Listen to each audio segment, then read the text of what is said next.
and we have a legend here. I don't even know how to start because it's like he was a DJ, a producer, a artist, a writer, everything, and he is the man that saved Def Jam. And I'm not gonna even lie to you. I have so much I want to tell you about what you are, but I will say this: you're the reason why I fell in love with West Coast music. For a lot of people, it was Dre, but for me, it was this DJ be Warren G. Oh yeah.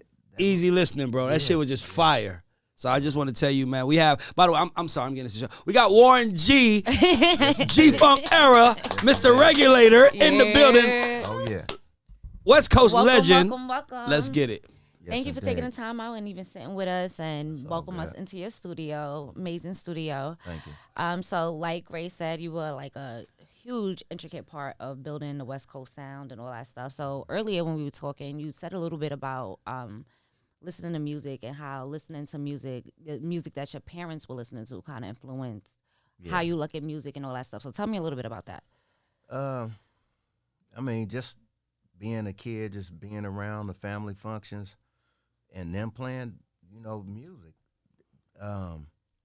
It stuck with me. And then my father, my mother and father had separated, so Pops would come pick me up and I would sit with him and just listen to jazz all day. So that's kind of like what created that soulful vibe.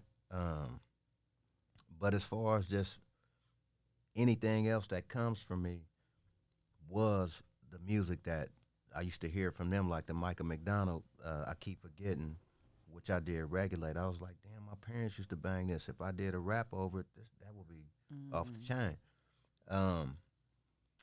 And just a lot of records that I listened through them is what inspired me and pretty much made me who I am today, along with looking up to Dre as a little brother, looking up to Dre, as a mentor, and him showing me how to DJ. So all of that whole mixture is what pretty much created.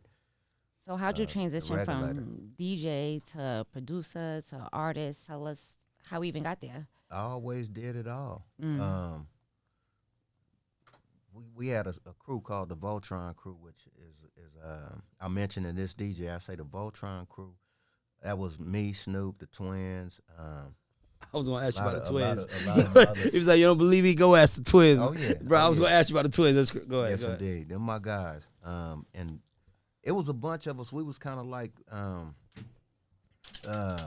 what was the show that Bill Cosby had with all the kids? Kids Say the Darndest Things. No. They had Fat Albert. Fat Albert. We was kind of like Fat Albert, but we was called the Voltron crew, and we worked for a dude named Jeff, who was a white dude just having little black kids selling candy and shit for him. So we worked for the Voltron crew, and everybody we just in a van. Yeah. They would drop us off in different neighborhoods and shit like that for us to sell the candy. But when we was all together in the vans, at that time, we was listening to like Run DMC, Fat Boys, and, everybody like that in the early 80s. And Snoop always could rap. So everybody would be in there rapping and just spitting different verses and stuff like that. So I went off of what the fuck I was keep going. going. I want you to, bro. Listen, I'm like, want to hear it all. Can I tell you something? I want to tell you something. I want you to stop talking. Yeah. Sometimes, so as you listening, because I was trying to catch back up. No. Hold on. Let me say something. Okay. Sometimes, bro, I think because you were there, you don't understand what it meant. Like, bro, like you saying Snoop, like, it's crazy to me how you don't even realize. I grew up in Atlanta. Y'all had us in Atlanta going crazy. Man. Probably don't even know it's, and I'm talking about we like 14, 13, 14 in Atlanta going crazy to y'all shit. Arguing. Warren G, Dre brother, and he did that, blah, blah. And and like, bro, you could just talk. I won't even say a fucking word, bro. That's what it is. So Snoop was the one that could rap. Yeah, Snoop used to rap a lot, and then we had a bunch of guys that could rap. We had Steve, Taniti, Richard. Like I said, it was a bunch of us. How old were you guys at this time? We was like, I'd say about 13, 14. And it was at least 15 of us. I could mention everybody. I just got to dig. But we used to all just rap. Yeah. And so around that time, Dre was with the Wrecking Crew. Dre was a little older than you guys. Yeah, So he was way 60, older than me. And I'm a young buck. So he was with the Wrecking Crew. And he used to come home and he have his tapes. And I would play the tapes and shit. And I would hear the music before. Would he get pissed at you for messing with his stuff? Like, bro, leave my. Wasn't tripping. Okay. He wasn't tripping. Yeah. So I used to, like, he had a song called Cabbage Patch, and I heard it before it came out. So when I was in the van rapping with Snoop and them, I started busting the Cabbage Patch version. And they was like, this nigga won, no motherfucker. But I was rapping one of his songs, and we just used to have fun. But everybody in there could freestyle. The Twins, Snoop, Steve, just our whole crew. Antonio, Red, Taniti, Richard, everybody that was in there, Camille, everybody that was in there with us.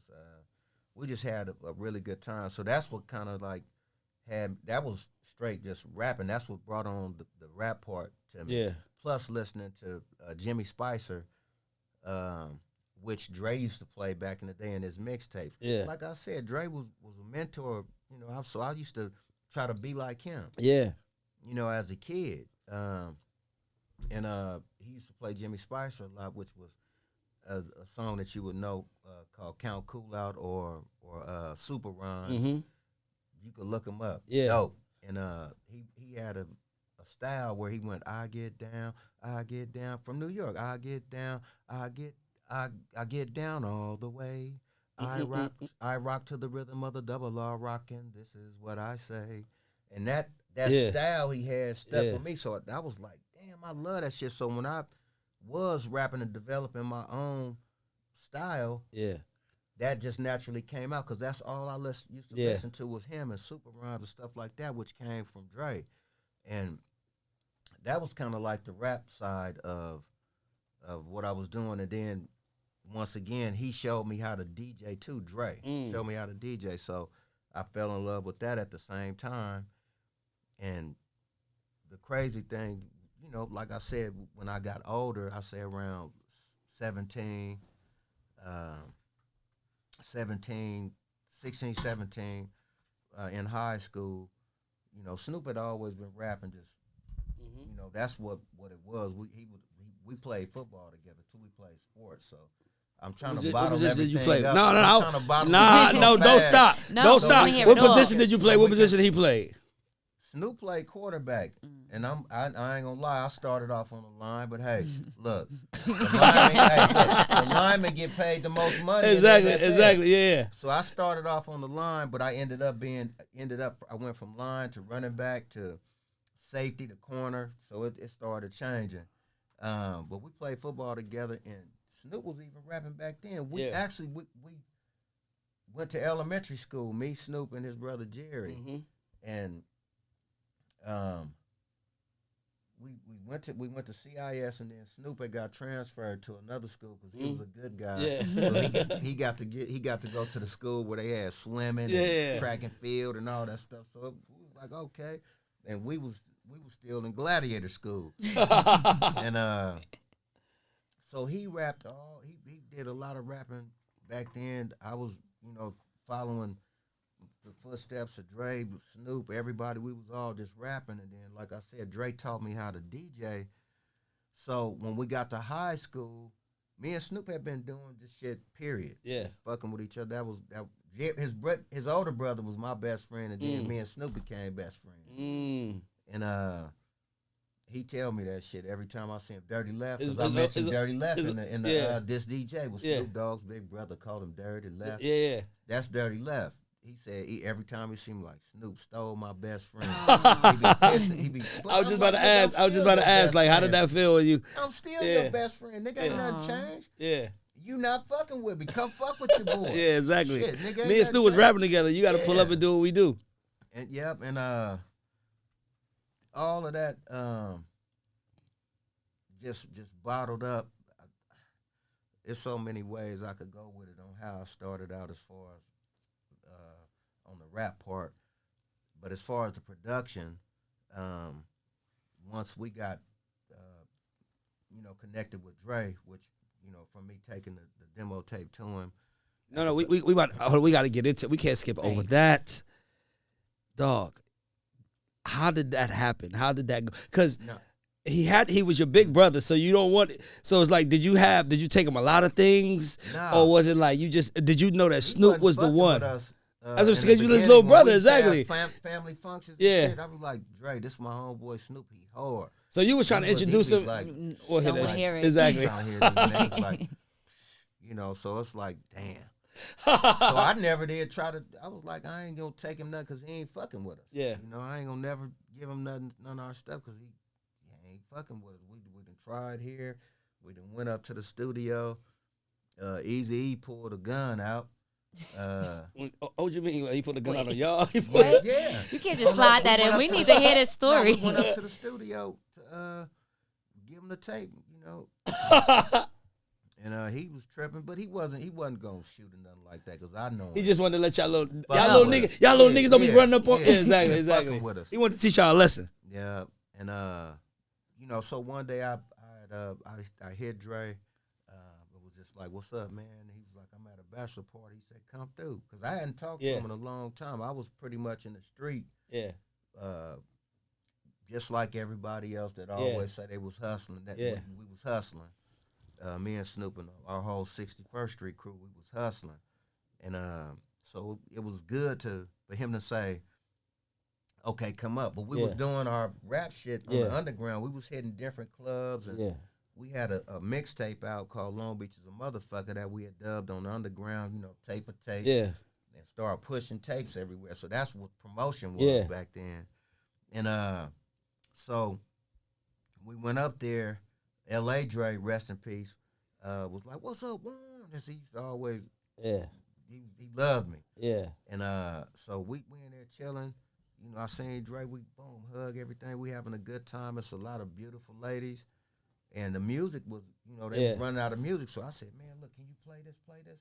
So he popped it in. And he started playing, and he was like, L.A. Dre, he was moving his head. He's like, "Damn, this shit." He said, "Who was this?" I said, "Shit, that's me. My homeboy Snoop and my homeboy Nate Dogg." He was like, "Have Dre heard this?" I said, "No." So he started playing the shit, and the shit was banging, and then Dre was like, "Damn, what was that?" Yeah. And once he heard it, he was like, "Damn, that's y'all." So he said, "Y'all come up to the studio on Monday." So I was like kind of tripped out, like, damn, Dre said, "Let's come to the studio on Monday." So at that time, it was some people kind of like trying to divide and conquer me, Snoop, and Nate. So me and Snoop. I want Mrs. They gotta get the mic close to you. They gotta get the mic close to you. Yeah, listen, we gotta put it right here. But because it's covering your face shot. That's okay. That's why we. So if you want to hold it like I'm holding, I don't know. I'm just got this shit. Yeah, like this. I hold. Let me see. I put it right here. There we go.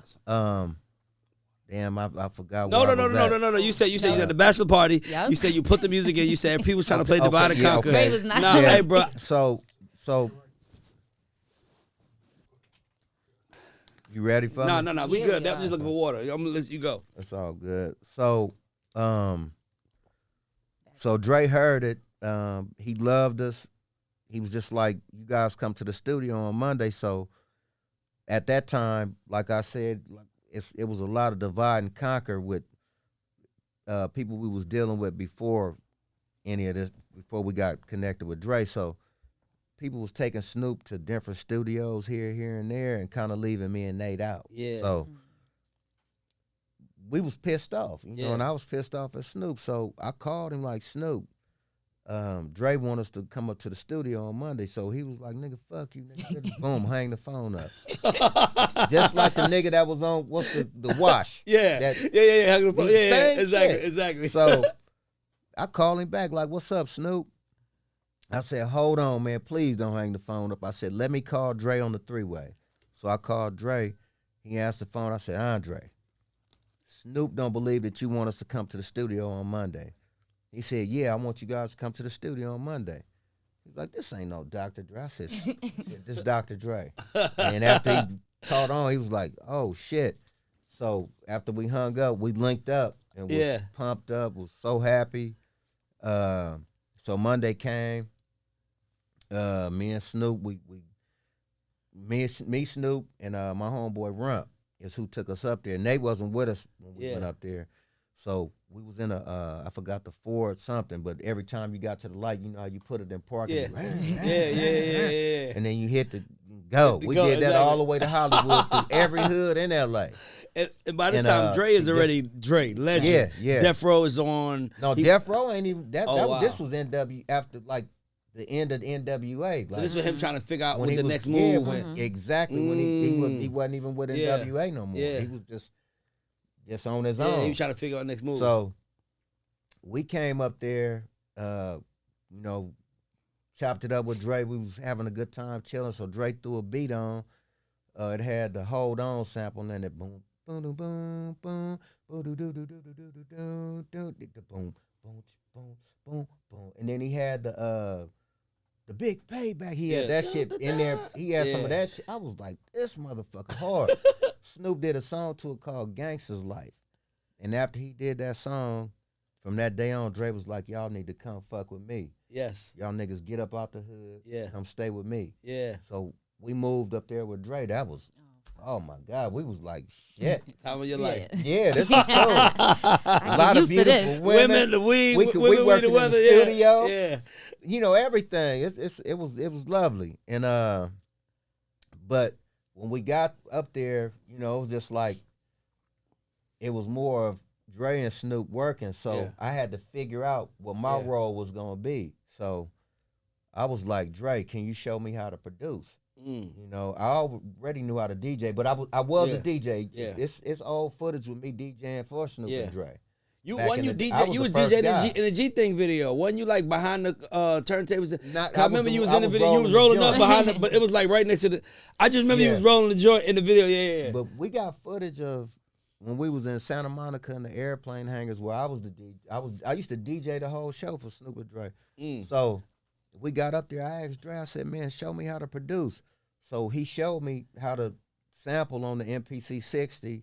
He showed me, you know, starting with the metronome where you hit the start, pop, pop, pop. And that was like the key to everything, the metronome. So he taught me that, and I started knowing how to make the music match with the metronome, the pop, pop, like it was boom, boom, boom, boom, boom. It's going with the metronome. So that's what made me learn the sampling part.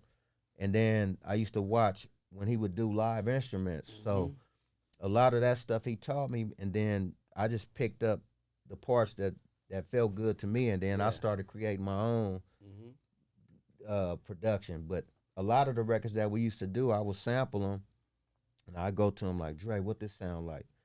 And he'd be like, that shit is dope. Take that shit and flip that shit, and it's incredible. We did that on the whole Chronic. Like, I went and bought records from every major record store in L.A., you know, for that album. So I brought all the Rudy Ray Moore samples. I bought a bunch of samples. The G Thang record, I bought that in the Crater Records in Carson. DJ Black actually told me about that record store, and that's where we found the G Thang. It was in that Crater Records that I bought. And I used to sample shit, and Dre be like, that shit hard. Like the Let Me Ride, that was a record that I bought in Torrance. What? But Dre is such a genius. This is the only parts that was on the record. That was there. Yeah. And then it had the little part, boom, boom, boom, boom, let me ride. But it was little parts. And he took it and he built it and made that motherfucker. I said, Dre, this shit hard. He said, that's hard. He took it and put that motherfucker together. That shit was incredible. Incredible. Yeah. So we did that with a lot of stuff. Even like, so that part was what brought me into learning how to produce. And then we started working on the Chronic album, but Suge had hit Dre about a soundtrack. So they needed a record for the Deep Cover soundtrack. Oh, Deep Cover, yeah, Deep so Cover. That's when 187 on Undercover. Yes. Deep. That's when yeah, and you don't D- stop. I Yeah, can't believe I 187 don't on got the record. that was the It ain't record in to my me head. that made Yeah. New York fuck with y'all sound. Oh yeah. Cause the Yeah. beat was so hard. It was like Yeah. you could say, cause you know the dialect was different, but you can't deny That, shit that beat was hard. hard. That nigga Dre put that motherfucker together. Yeah. And that's what set up for the Chronic to start. And around that time, even though we was with Dre, we was still out. We would go to Hollywood to little different events and stuff. So we went to the Roxy, and we went to the Roxy. It was a little event going on, showcase type thing. So we go in, Snoop, you know, everybody, they don't even know we with Dre yet, but our name was still kind of known because our mixtape. So Snoop was in the house, so, hey, Snoop in the house, 213. So then we leaving out. After the showcase was over, we was like, this is cool. So this girl was like, my homeboy will serve you right now, nigga, da-da-da-da-da. And so we're like, what? So it was Diamond, one of our homegirls named Diamond, who's our homegirl now, but then we didn't know her. So she said, my homeboy Kurupt will serve you right now. So we like, what's up? So we walk over, we get in a little circle, everybody get on one knee, we all in a circle. So they start busting. And, you know, Snoop just hitting him. And then this nigga Kurupt started busting. We was like, He different. oh, shit. Wait a minute. This shit is different. Yeah. And so they going back and forth. So Snoop, I used to point at shit, and Snoop would start rapping about it. And he said, I got a pinky, he said, you talking such and such, you got on a pinky ring too, but if you look at my finger, I got one too. And he had a pinky ring on too. So it was like, wow. So it wasn't, nobody won because they both was dope going back and forth. So when we was getting ready to leave, I told him, I said, look, man, let me get your number. So I got his number, and I said about a week later, I called him. I said, man, come up here to Calabasas. I want to do a demo on you. Yeah. So he came up. I did a 5-song demo on him. He took that demo. Well, I took the demo, actually, and I let Dre and Snoop and Suge them hear it, and that's how Kurupt got put on Death Row. That's crazy. I never knew that. Yeah, from the demo I did. That's crazy. Yeah. So when you, but that also was setting it off, like you said, on the production tip. Yeah. That's because I'm gonna tell you something. I was gonna ask you a question. I was gonna ask you, what do you consider yourself? Producer, artist? I know you producer. Could you speak producer? Yeah. When you're in the music business, producers speak that. Like you can't help it. You can't help it. It's they just talking sound. like you talking sound, bro. Like Yeah. that's incredible because that's how we did Drummer Boy. That's producers talk in sound. Yeah. That's ill how you do, because you like giving us a sounds, and it's like when you listen to that from I have a consumer ear, so I hear the lead melody. I don't hear everything driving it. Yeah. So when all I hear is boom, dum, dum, and let me, but you hear the other sounds. You speak producer, bro. That's incredible. That's all good. Yes, indeed. I mean, I love doing music. I love putting it together. But what made me want to go ahead and pursue as an artist is I was inspired by DJ Quick and Dre. Because both of them niggas was producers, and I knew it. Quick is so slept on, I'm bro. like, you niggas is rapping too. Shit, let me do it. Yeah. Hold on, I want to do that. But I was in love back at that time. I was in love with Tribe Called Quest. We Got the Jazz. Yeah. That was like my shit. So what they were saying in that song inspired me to go ahead and do that. To go ahead and pursue the artist side, you know. Snoop and Dre, they was doing their thing, so I'm like, damn, what the fuck am I gonna do?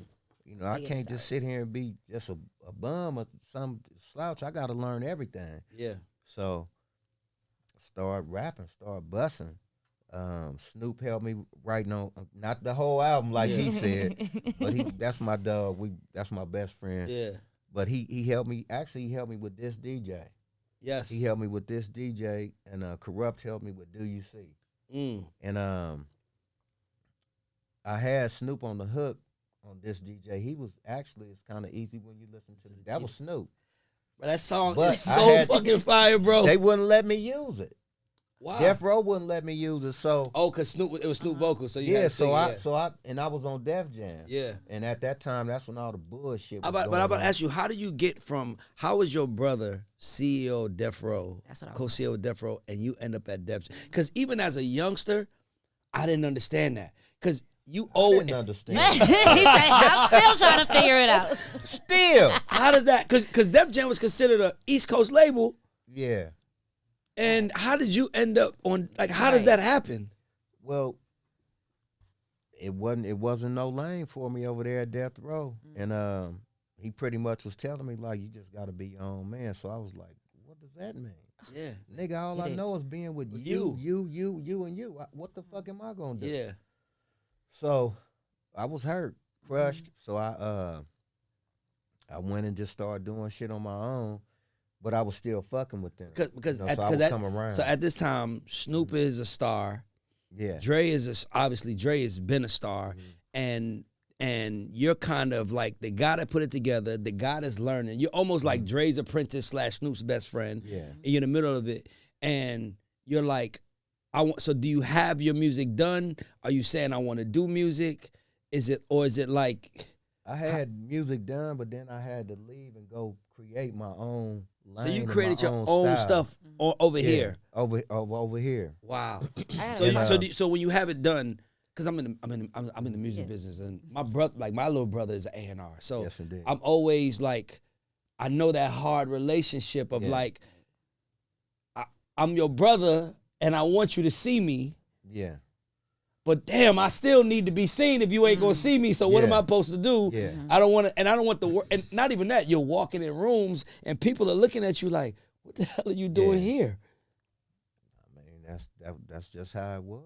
You know, I mean, we need to get that nigga on here on the mic too. So he can explain Right. the shit. Can I be real with you? As a big brother, I think Yeah. I know what it was. Can I be just me guessing? I think he wanted to protect you from the world he was in. I'm glad he did. Because think about this. Think about this. You became your own man. It's kind of like what a father does to a son. Like, I can give you the fish, Yeah.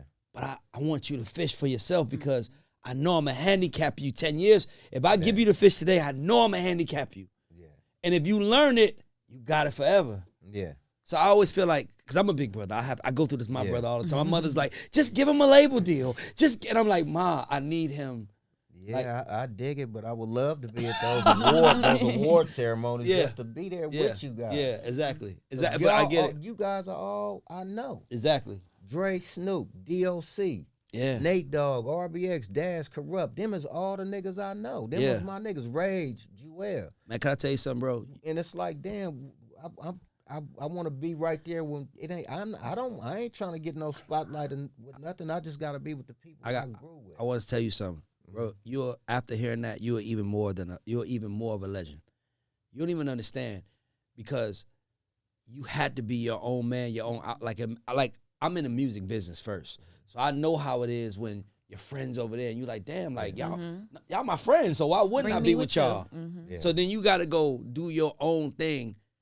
And then you come with that shit. No, because sometimes we don't see the giant. Sometimes we don't see the giant moves, man. Bro, that's some giant shit you did. Like, no bullshit, bro, because I could tell you how it started. Tell me. I want to hear it.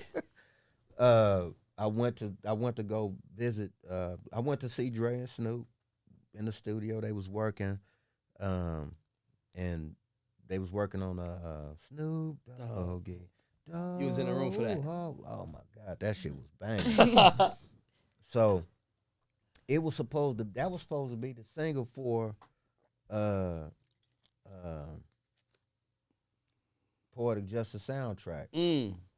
So while I was in there, I ran into Paul Stewart, who was with John Singleton at New Deal Records, and John had a production deal movie wise. That's where he did Poetic Justice. So I was like, man, do you guys need any more songs for the soundtrack? So he was like, shit, yeah. So I said, can you come with me to my car so I can play something for you?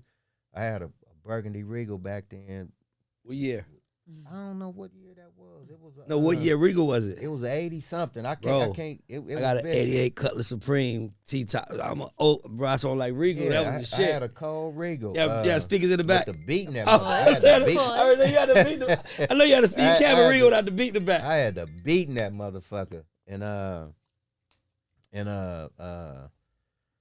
so we in that motherfucker playing. I popped the cassette in there, and it was a song where I just, cause like I said, I was out trying to find who I wanted to be and build my own thing. So I started working with a kid named Mr. Grimm and a few other artists, the Twins and different people. So I popped the tape in, and it was Endo Smoke when it first came on. Boom, boom, boom, boom, boom, boom, boom. Boom, boom, boom, boom, boom, boom. Then it said smoking on the bud, feeling kinda high, smoking on the gin, feeling kinda fine. A Warren G production sits in the tape deck. As Mr. Grimm raps overlaps, don't say shit. He said, stop, hold up, wait a minute. He said, can I take this tape with me? I said, yeah. But I was kind of like, on some like tripping, like he tripping. Like I was kind of like, and he said it himself, like, Warren, you act like you was getting ready to pull the strap out on him. And so I was like, yeah, go ahead. So I gave him my beeper number and gave him my beeper number. Let's go. My beeper number, and I gave my sister's phone number. So if he wanted to reach me, he could just hit me and punch it, tell me your code, and boom, and I'll call you back. So they hit me like that either Monday or Tuesday. And he said, we want this to be our first single for the Poetic Justice soundtrack. So that was incredible. So that part right there set it off. So Endo Smoke started blowing up. So Paul had called me, and he was like, Def Jam wants to talk to you. It was a lot of companies that was on it. Yeah. But I didn't know what to do. Yeah. But so I was listening to Paul's guidance. And he actually had started managing me right around that time. So Def Jam called. I get on a call with him, and they was talking about how they love Endo Smoke and this, that, and this. And do you remember who from Def Jam you was on the phone with? It was Leora Cohen, Tracy Waples, and Chris Lighty. Yes, indeed. Shout out to WAP, Tracy Waples. Yes, indeed. And so they we talking and shit, so they like, yeah, the song is dope. We really love the production, the raps and everything is smooth on there. Who was he's like, we listening to the whole song. We want the guy on there that's doing all the such and such. I said, oh, okay, that's cool. I'm gonna get at Mr. Grimm, and I'm gonna have him call you guys. But shit, just make sure y'all look out for me on the production you trying to be a good guy, exactly. So I'm gonna call him. And he said, who was the guy who was doing the singing kind of like while he was rapping? Yeah. I said, you mean the who? Hey, now that guy I said, that's me. You like that too? Yeah, he said, we want him. Oh, exactly. They said, we want him. And I said, oh, that's me. And so it was like hitting the lottery for you. Like, yeah, that shit. I said, oh shit. So I was like, God damn. So I had to think about it. I was like, damn, I got Jive, I got all Sony, I got everybody hitting me. So I had to think about it because they was like, we want to give you a deal. So I had to think about it and who would be the best company that would work for me as far as pushing hip hop. Yeah. I was thinking like that. Yeah. So I thought about all the other companies and the artists that was coming out from there, how their success was. And so when I was with when I got to Def Jam, I was just like, damn. Crush Groove. I was like the Fat Boys, LL Cool J, Curtis Blow, the Beastie Boys, Public Enemy, Slick Rick. I just thought about, I said Sheila E. because I watched Crush Groove, but Def Jam was the main name that was in Crush Groove. So I said, I got to roll with Def Jam because they are a hip-hop company, and I love this motherfucking shit right here. Yeah. The way they story was. Yeah. So I got to roll with Def Jam. And that shit right there, like I had the B Street, all that shit was just in my head. So I signed with Def Jam, and that move that I made by signing to Def Jam was like some of the most funnest times I ever had in my life. Yeah. As far as just being on the East Coast and in New York and being accepted, as far as just like, we love y'all shit. We love you, nigga. Like, you, nigga, you with us. We love you. Even though all the bullshit was going on, I still had love with everybody. Even like me and Grand Poopa was in the studio, not the studio, but in the club when the shit happened. When Snoop Dogg was in Red Hook, Brooklyn. I was in the club, me and Grand Poopa partying. Mm-hmm. And that was my guy. Yeah, like, I love Grand Poopa. love Grand Poopa. And by the way, Grand Poopa was ahead of his time. yes, indeed. That yes, motherfucker indeed. could rap, had a flow. He was almost like, if he would have came after the Biggie era, he would have been way bigger because he was like fresh as fuck, little fat chubby dude that could spit. That's another story. But go ahead. Him, Jess Ice, all of them. Bunch of guys. And just the love and just to see how the culture was out there, the hip hop culture, and just the New York culture. Yeah. I'm in L.A., it ain't nobody outside at 11 o'clock, 10, 11 o'clock. Motherfuckers is in the house. 9, 10, 11, they in the house. Exactly. It was motherfuckers out getting their hair braided and shit till 5, 6 in the morning. I was with a cat named Benny Rat. I don't know if you ever heard of Benny Rat. Not that he was a rat, but that was his name, Benny Rat. Because if you've seen him, you'd be like, oh, I see why they call him exactly. that. But I was fucking with him in it was in Harlem, and that shit fucked me up. I was like, God damn, I love this shit. Exactly. So I fell in love with just being in New York and just being with Def Jam and the way they treated me, and LL came and picked me up. Took me to his house where his grandmother lived, showed me his basement, all the clothes he had. I even seen the Suzuki Samurai, the light kind of light greenish one he had. All that shit. He took me to the mall, all kind of shit. You know, all that shit just was like, I was like in heaven. Like, I can't You're fucking hip hop believe. heaven. Yeah. I'm out here with the niggas that really, this shit, like Started Cool here. Herc and Slick, DJ Red Alert and Busy B and Cool Mo, all everybody that I'm in these cities where these guys started out with the hip hop, you know, with KRS-One and everybody, and man, that shit was it was incredible. Yeah. So if you were on the East Coast, how'd you end up working with Tupac? Well, that happened before I signed the Def. That was actually all around the same time because we was both on the Poetic Justice soundtrack, and it was being worked on. So I got a call from him, and I didn't believe it was him. Yeah, I didn't believe it was him. Playing on my phone. I did a record with him and Breed, but me and him didn't connect. I just did the record. Him and Breed. Yeah, it's called You Gotta Get Yours. No, hold on. Hold the fuck on, man. You can't do that. I produced Hold that. on. Yeah. You can't just mention. Throw that in. That's the record that made me fuck with Pac. I keep my mind On my money on my mind, finger on my trigger, nigga, hand on my nine, smoking blunts and stuff. I'm trying to tell you, I didn't know you did that. I did that. Oh, you a bad mother. That shit, I didn't know you did that. Yeah. Yeah. Oh, yeah. Yes, indeed. Yes, indeed. Bro, we see, I'm sorry, Tamira. He's like, I did this record with Tupac and Right, Breed. I'm like, hold on. That's the only MC, throwing it in. outside of, I got another down from a B.O.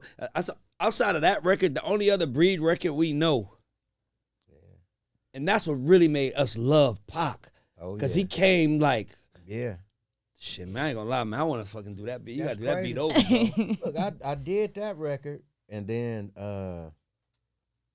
you know, we didn't connect, so the Poetic Justice soundtrack was going on, so he hit me.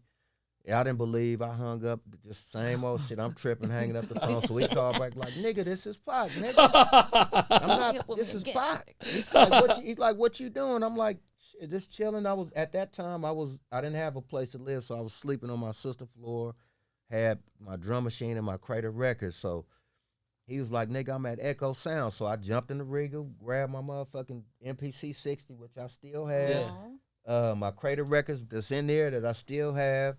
All of that stuff, put it in the car, drove up to Echo Sound. And when I walked in, it was him. So I sat down with him and just talked. He was asking me like, so what's up with you? Like, he was like, you did that record on the Poetic Justice soundtrack. He was like, nigga, that shit was dope. He's like, nigga, I want you to do a record for me for the Poetic Justice soundtrack. So I was like, cool. He had some females and shit in there. You know, at that, I wasn't used to like a gang of beautiful and I was women. about to ask you, did you feel like a producer right now? Because everything was exploration for you. So you kind of like, I I'm a wasn't rapper, tripping. I'm a producer. Like you, I was a producer, yeah. straight producer. So you felt like a producer, like I got this. Yeah. Okay. But I wasn't tripping off of women. I wasn't tripping Yeah. off of nothing. But when I went in there with him, I was like, God damn, I like this shit. And that nigga rolled a blunt. That was the first time I seen a nigga roll a blunt. He had blunts, just joints, all, different. So we started chopping it up, and he was asking me, like, what's up with you? So I was telling him everything that I talked to you earlier about, the things that I was going through and how I felt. Yeah.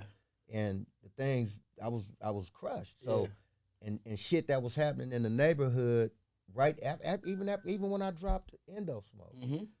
I had I ain't trying to glorify Yeah. shit, but I had a shootout with a motherfucker. Me and this dude, what was crazy, we grew up together. Yeah. And it was a misunderstanding, but Yeah. it was what it was. Young ignorant shit that you go through. And so I told him everything I was going through, and I told him when we was up there, I got a 45 on me right. I got my 45 right now. I'm staying on point. Are y'all in LA or y'all on the West Coast or We East was Coast? in Los Feliz in Los Angeles. Okay, like cool. that's kind of like East LA. They got you. They don't fuck. They don't Playing. niggas over there. They don't play. The Mexicans over there don't play that bullshit because it's gang shit. And we even though I love Mexicans and blacks and but it's gang shit that go on that be separating blacks and Mexicans. So if they see a nigga over here, it might be some shit just because it you a might nigga just, right there. Yeah. just cause. So you just gotta stay strapped.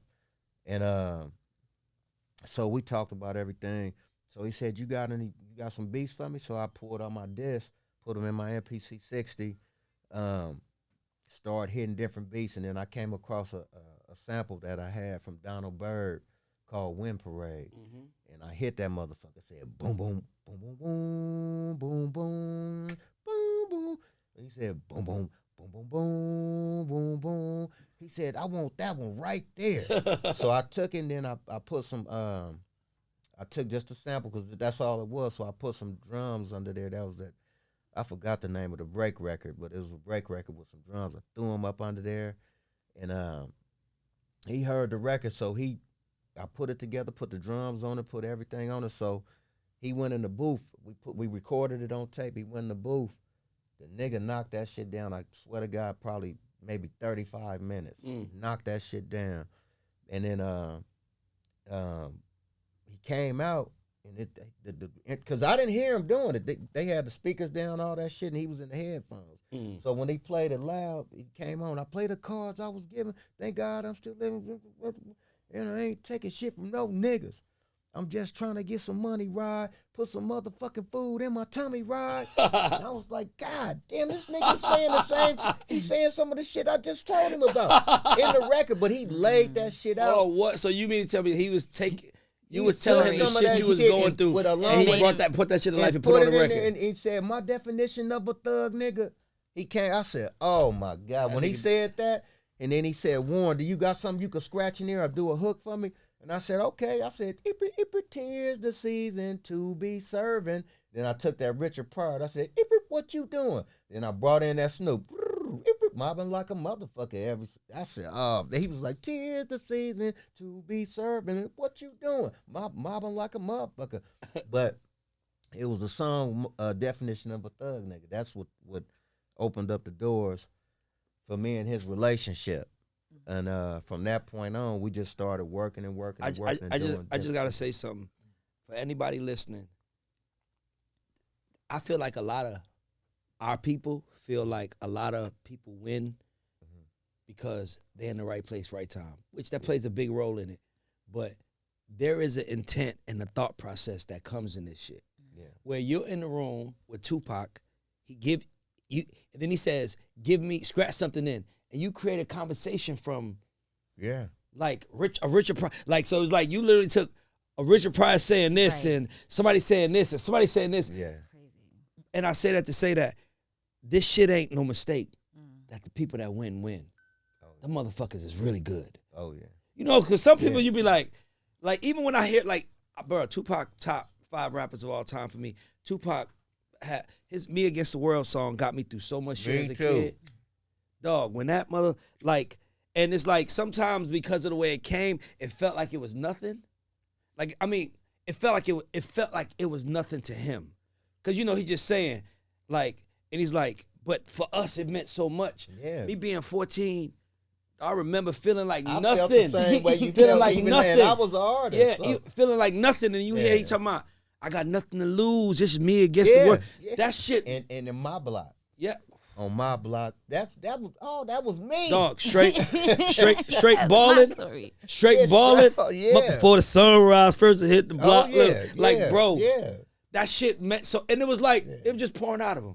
Yeah. It was like a faucet. But That shit. So, but my yeah. point is that when I hear people say this, the most important thing I want someone to listen to hear, that's an amazing story.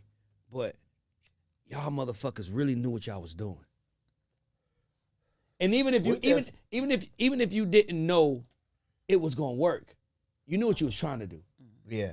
You knew you was trying to Just create a wanna- kind just want to try you to ju- make some. you good just want to music. make some people. You wanted to make Yeah. somebody feel some shit. Yeah. Yeah. It wasn't luck. So even when you hear shit, it's like 1, 2, 3, into the 4. Like it feels like it was nothing, but nah, that shit meant something to people, Yeah. man. Yeah. That shit made us feel something, bro. That shit, dog. Hip hop saved my life. Hip hop made me feel like I wasn't alone. Hearing these niggas talk about the shit they go through, like that's why when I was gonna ask you about the twins, This DJ was that was pretty much like I wasn't like thug, and it wasn't no thug shit. It wasn't no tough shit. It was just a regular I gotta tell you something. teen in the, I gotta in tell the you something. world. I gotta tell you something. Yeah. I think we was talking about this on the way here. I think when you made Regulator, you might have been the first rapper in history to make a song about someone helping you. Yeah. You wasn't the hero in the song. Not at all. Think about it. Like he made a song and he like they took my You know run or why? took my Because ring. That's how we roll. Like me, Snoop, and Nate, we had to have each other's back. But- If you but- see the homie going through something, you got to jump in. But here's the thing: you could have made him go through something and you jumped in. yeah. You literally like they took my rings, they took my Rolex. I'm looking at the niggas like, damn, what's next? And then Nate is like, Nate comes and saved the day. He And I'm on like, a mission and trying he to on a find mission some trying, bros, and then he it's, see me getting jacked. come on, man. Mm-hmm. So, and I only say that to say that I don't even understand. Like, you know how, like, you like some shit when you're a kid or you're attracted to some shit, but we don't really think about why. It's like, I don't know why I like that, but I like that. So I was listening to the song over here, and I was like, man, this nigga Warren G was probably the most normal rapper in history. No, that's all good. We just was trying to paint a Nah, picture. bro, but I'm saying you was still normal. I mean, think about Relatable. special ed. I got it made. Every other week I buy a brand new we car. was in love Everybody with else, special ed. everybody else was trying to make themselves a superhero. You just came like a regular guy. Yeah. Like, man, this is what I'm going through. And Nate comes, and here come Nate, 16 in the clip, and one in the hole, Nate. Y'all niggas made a whole movie we about did that in my apartment. Yeah. I had an apartment in Long Beach, on Long Beach Boulevard and San Vicente, whatever that street Yeah, is. 7 Vicente. In Long Beach. No, not to L.A., but I think we got a San Vicente too. And we made that right in my apartment. Did you know it was a hit? I knew it was good, but I didn't know it was, Bro, was a bro. hit. Be that. Certain records, Yeah. certain records come on and change the flow. Like certain records, another record I give example is Boys in the Hood. Mhm. Woke up quick. It's like Oh, you yeah. just hear it and it's just like this yeah. shit don't sound like nothing. And I'm telling you, Regulator is one of those songs. I'm in high school, and I could see me walking down the halls and see niggas reciting the lyrics word for word Oh, for yeah. word for word. It was My mother knows Regulator, and my mother probably knows. We were just trying to paint a picture, man. Just trying to paint a picture of the lifestyle that we was going through and the lifestyle that we was living at that time. Mm-hmm. And some of the things that we did go through. Yeah. You know, so we was just painting a picture for everybody to kind of see, like, because we know you guys, like, whether you're from New York or Detroit or Europe or anywhere, we know that you guys go through the same thing we go through. I'm just telling you guys, painting a picture on how we go through, and then people can relate to it. So that's what really made the whole thing. So as Regulators is this big record, you on fire. How's your interactions and relationship with Death Row? Like, are they like proud of you, or they like kind of like, damn, we didn't really want you to go there with somebody. They was happy and mad. Yeah, because it's like you got to be proud that you did what you was supposed to do. Yeah. But it's like, damn, you ain't. Yeah, why you ain't bring me regulator? At least let me hear that. Just like Snoop said, and expect you to be that good. Just like Snoop said, I have a documentary. I have a documentary called. Thank you. I got a documentary called. It was a guy that came and delivered some stuff. I think my people. We want to make sure. Yeah. Okay. Thank you. It was a documentary. Yeah. Oh, by the way, I got it. I had it. It's been out for a while. A lot of people haven't seen it, but if you get a chance, a lot of the things that I talked about, you'll see like everybody explaining that shit like Snoop, and you'll see everybody, Russell, a bunch of guys in my documentary. It's called G Thang. Oh so no! If you ever get a chance, it was YouTube Premium. Yeah. Can you buy it on Amazon, Apple? Not yet. YouTube Premium. I'm telling you, I'm subscribing to YouTube Premium just for that. Yeah, I gotta see it now. Once I get the rights back, then I could go Amazon and do, Netflix, everything. We're gonna talk about the rights getting back too. Don't worry about it. Let's go. And that right there explains a lot of what's going on. What was the next shit I said I was getting? You was telling us about the documentary. No, you was talking about Death Row. Oh. How the people at Death Row felt, because you said they was happy and they was happy mad. Like, yeah, okay. Snoop said, and like I said, my documentary G Funk, Snoop told Suge, you could have had Warren G. Yeah. You let Warren G go. So why are you mad or whatever? Them niggas was tripping. Like mad. Yeah, and I was tripping too. Yeah. It wasn't no like, because you wanted to be there. there. Really begged it wasn't like I'm gonna let you niggas just come and try to get off on me or try to do whatever y'all. Yeah, nigga, I got regulators. I got guys too, and I ain't gotta pay them. Yeah, these niggas grew with me from the ground up. You know what I tell people that so it was they knew about a lot of his homeboys, knew my homies. They was in the pen together, so they know. Yeah. So it was like, whatever, nigga, whatever y'all trying to do, we with that too. Exactly. And but I wanted to be here. Put that shield up. I didn't want it to be like that. No, I'm saying, but I wanted to be with y'all. I wanted to sign to y'all. Y'all didn't want to fuck with me. Yeah. So I still be saying, Suge is a good dude. Yeah. He was a good dude. It's just that when all the money shit started kicking in, all that other shit started kicking in, the Hollywood shit started kicking in, that's when he changed. And we bumped heads a few times, but at the end of the day, I didn't have no hate towards none of that. Yeah. And I still gave it up and still said that these was my people, even though these niggas would be tripping on me at certain places. Yeah. And I'm just like, I'm not gonna let you niggas tell me Nate can't perform with me. Mm-hmm. And this is my fucking stage up here with the Billboard Awards, the big stage. He's performing, nigga. Stop it. So that's you. They came, but it didn't work. They couldn't do nothing but respect. Because you and Nate was friends since y'all was kids. They couldn't do nothing but respect that. Respect, couldn't do nothing. Yeah. Can't do nothing. Yeah. It's like, we want to take off, but we can't. Yeah. This nigga got some hogs up here. Exactly. But at the same time, we wasn't pushing on them or trying to get off on them. It's just, this is here for Nate and Warren. Mm-hmm. We ain't tripping. Yeah. Y'all go on and move y'all way. We gonna stay here and stay right here. Yeah. Because I had love for a bunch of them niggas that was with him. Yeah. And they still my guys. Yeah. But it was just like, nigga got to roll with the punches like Warren. And they used to tell me shit like, Warren, just be careful with like that. Like warn you what's coming. You know what I mean? Damn.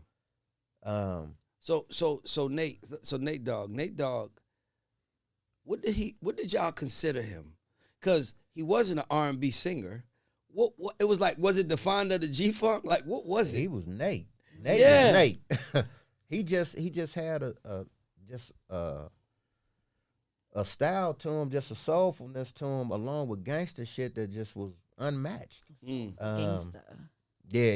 He was the soulful gangster, like a. I can't even explain. Because it's like, bro, he never showed emotion. But he was a singer. Yeah.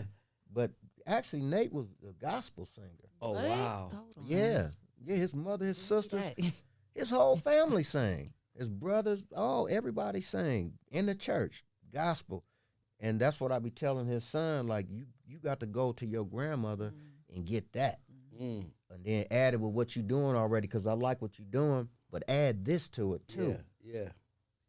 Once he do that, he gonna be dope. Even even Nate's cousin, Butch Cassidy. That song on the boom, boom, boom, boom, boom. You gotta lay low. Yeah. Dope. Yeah. He used to write with Nate. Oh, wow. Dope. That nigga Butch was vicious too. Him and Nate was just, them niggas was incredible. Nate was Nate though. I gotta ask you a question. I got someone to ask you. If you could give me your, by the way, we asked some West Coast guys who made the West, like, and they put you on a list. Yeah, they were like, we have like a, so it's the Goats and Underdog show. That's what God stand for, Goats and Underdog. So we always like to just like have conversations about like who made you. So like we was asking some guys, they was like, man, you got Warren G. We was asking the top 5 producers. Yeah, I was gonna ask. And it was like, I think everybody was saying Dre, Quick, right? And then it was like Battle Cat, Warren G, and I did say Will I Am, because I think Will I Am is incredible. He's dope. But it was like, that was a big, he's technical. He's real technical. And he knows how to take, to me, I think it's genius when you know how to take what you have and make it for somebody to love, right? So we was doing that, but they was like, nah, Warren G. So I'm gonna ask you, but I'm not gonna ask you about producers first. I'm gonna ask you if you can give me your top. if you give me your top 5 rappers, MCs from the West, your top 5. Top 5. Your top 5 from the West. MCs. Yes. MCs. I love it when they repeat it. No, because you know why? MCs is important when you're talking to a producer, right? It's like I'll MCs. say, Snoop is definitely one. Yep.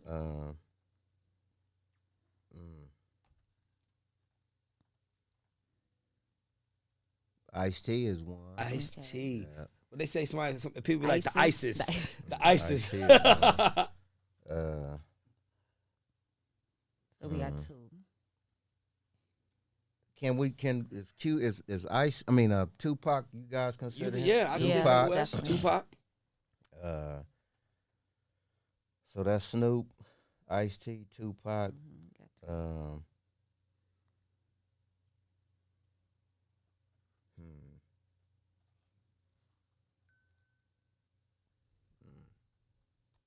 who else? I'd have to say King T. Did I say Ice Cube? You didn't say Ice Cube. That was the other Ice Cube. I wanted to say Ice Cube. It's kind of hard because I got Snoop, Ice-T, Ice Cube, King T. Excuse me. I'm sorry. You mean just hands down? Excuse me. You got Snoop, Ice-T, King T, Cube. You had Tupac. Oh, that's 5. Let me see. Oh, Tupac. Yeah, it's Tupac. Damn. Got there fast. Yeah, I guess that's it. I'm gonna make it easier on you. Because this show is called The Goats and Underdogs, I'm gonna let you have your top 5 goats and then your top 5 underdogs that people might. Because I'm gonna be honest with you, don't nobody in the room kill me. I don't know nothing about King T. Rappers. I don't know. I don't know who King T is. I hear his name all the time, but I can't say I know his music. So I would assume King T is on the top underdog list. Yeah, definitely. But he's an underdog. I'm gonna tell you who I think should be on the underdog list for the West Coast. You might say? No, yeah, him too. But I was gonna say Kurupt. Yeah, because that's another one. Because he's probably one of the most gifted rappers from the West Coast. Yeah, he is. But because he probably didn't have that heightened, level of success, I don't know if people, because we did Jermaine Dupri. You know what I'm saying? But he claimed the West though. Yeah, he from '60s. Yeah, and let me tell you, and when I talked to Jermaine, when we did Jermaine Dupri, it was Jay-Z, Biggie, Slick Rick, Kurupt. He was like, and it was like, dog. I'm like, damn, people be sleeping on Kurupt. So your GOATs list would be Ice Cube, Ice-T, Tupac, Snoop. And you got one more to add to your GOAT. Oh, because we moving. Oh, you move King T. I'm gonna move him over there. Wow.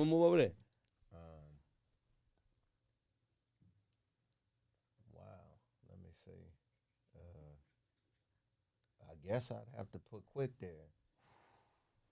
Quick is so hard. Yeah. I put Quick there. And Quick had all the bitches. Oh, you know what? I forgot Easy. God damn, but shit. MC Ren. Shit, MC it's a Ren. gang of niggas that's dope. Kendrick, Game. They more young. Kendrick gifted. Yeah, he dope as That nigga is probably one of the most gifted rappers to live. But you said something that I want to kind of elaborate on. You said he's young. So I know that we spoke a little bit earlier about trying to work with the younger generation and them kind of being like, oh, yeah, old. And now they turn old. So just tell me a little bit about who you would want to work with and how you feel about generations having this kind of gap and not being able to work with each other. I mean, I would love to work with all of the younger artists, like the Drakes, the Lil Durks, the Polo G's, let me see, I like Lotto, 21 Savage. I'll connect you with 21 Manager. Oh, it's all good. For sure. Meezy, my guy, I'll connect you. Yes, indeed. Who else? Let me see. And Lotto Team. All of the younger artists, I fuck with all of them. But I just don't like. I've reached out to some artists, even artists here in L.A. Reach out to them like, look, I want to get with you on the record, and they kind of get that Hollywood, send that Hollywood shit, or don't respond. It's like, oh, okay. They must not know. I don't take it personal. I was like, okay, I understand they on their shit right now. So, when he come down a little bit, maybe he'll think about it, because I'm going to keep going up. Yep. You know what I mean? Because I heard some shit when I walked in here. I was like, what's this? Oh, yeah. Some samples I got. But like I said, it's no age in music. And a lot of guys always saying, well, them old motherfuckers and this, that, and that. Even my boy Jack, we be on the mic on Xbox because I play video games too. That's another thing I do. And it be a lot of guys always saying about you old niggas, this and that and this and oh. There's no age in music. You know what I mean? A hit record is a hit record. And you just got to keep knowing how to do good music. Whether you old, young, or no matter what it is. Just keep working on your craft and staying, just not letting, anything steer you away from music. Just do music. It's because I got shit that I did 10, 15 years ago, like the record I did for Young Jeezy. That she said, you ain't no good, but you feel so good. I'm in the That record was smash at least 5 or 6 years before that. Wow. And now that record is about 15 years old. Yeah. At least 10 or 15. About 10 years, yeah. Maybe a little under 10, but it's, you know what I mean? Yeah. But Ray, you said something earlier that I thought was really good about how we all listen to the same music now, right? So it's like your mom is listening to the same music as you, your kids are listening to the same music as you. So tell me how that's changing and how that affects music. Well, I believe that we are in a time where like when I was a kid, my mom would play Luther Vandross, my mom would play Teddy Pendergrass, Marvin Gaye, and we would be listening to rap music. My mom didn't even care about rap music, but now my son is 14, he listens to Kendrick. Yeah. My son listens to Drake. My son listens to the same shit I'm listening to. Yeah, me too. I go through the same shit. I got 6 kids. Yeah, exactly. So they bumping what we bumping. Yeah. So for me, I'm just like, I just think that it's a great time now because dope don't have no expiration. Yeah. All you gotta do is keep being. Thank you. All you gotta do is just focus on staying dope. Because if you're dope, everything comes out, everything works. So I just think that now is a great time. So like, like literally, you got rappers doing songs with people who are old enough to be their father. Like, I don't know how old the Friday kid is that's on the God Did record, but Rick Ross and Jay-Z probably old enough to be his dad. Yeah. And they on songs together. Yeah. Like, that, and like I said, that Yeah. shows you that hip music doesn't have an age. Nah, it just got to be dope as Yeah, fuck. And straight up. and we all going through, and I think we all are realizing, like, another thing that just popped in my head is that I think that when we was younger, we didn't know what our parents was going through. Like, we don't know about mother had mental health issues. Yeah. It was like, Yeah. mom was just whipping our ass. We didn't know what she was Hey, dealing the with. extension cord? Yeah, nah, for real. Mom was just whipping our Wow. ass, so we didn't know what they was going through. We didn't know that. So See, the new generation, they don't get know. the extension cord. nah, but here's or Bring the a tree, extension a board tree back. switch. But here's what they do get. They do know what their parents going through. Because me being a dumbass, my first time ever trying edibles, I post on IG. Man, I'm trying edibles for the first time. I forgot my son followed me. So my son know when I try edibles for the first time. My son knows when if I'm going through some shit and I'm like, I ain't fucking with y'all today. Don't hit me. My son sees that in my story. Like, so he knows what so everybody knows that we all ain't perfect now. Yeah. So I think that that's a great time for us to get in the room and collab. And you show me the new young technology and the shit that you into, that you using, but let me show you the shit that I know too, because that has value. Like, I don't understand how an artist doesn't want to get in the room, even if it's to hear you say it's terrible. Yeah. All I want to know is why. Because now you're gonna give me a 'Cause perspective. Like, motherfuckers- yeah, I mean, I was there, so I kind of understand what they, how they how they're acting, because I was there to where, and I got reminded about that shit just not too long ago. Brandy, for instance, they wanted me to do Brandy single, yeah, and I was just like, they had the studio session set up, all that shit, and I never showed up. Oh my Oh, wow. God. Never did this, never did that. so you understand it. But then look at her now. She's a legend. She Yeah. was huge. Yeah, But I was on some young shit. I had records cracking. I Oh, was that's doing what my I'm at. thing. So I'm like, oh, I'm going to get to it. yeah.